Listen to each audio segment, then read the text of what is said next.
everyone, welcome to my vlog. Trivia for today. Difference between sweet and sour.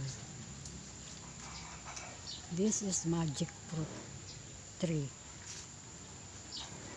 Ito po ang bunga niya.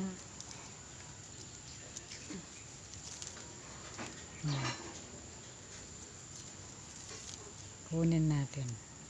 Tapos, pag kumain ka ng magic fruit, kainin mo to, and then pagkatapos kainin mo yung kamyas, bunga ng kamyas, ito. Tapos, hindi mo malalasahan na maasim ito. Pero yung kamyas ay talagang maasim ang lasa niya, panlasa niya. Ngayon, kumain ka, pag kinain mo yung magic fruit, halimbawa ito, kinain mo, hindi mo malalasahan na ang kamyas ay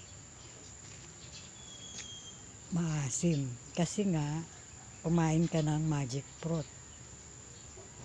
Ito, kinain mo ang magic fruit. Ang magiging lasa ng kamyas ay matamis, hindi siya maasim. Try nyo po.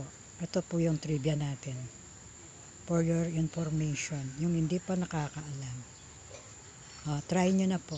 Try and tested para magkaalaman. Confirm po ito 100% na.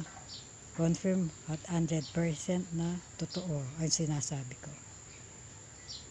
Try nyo po.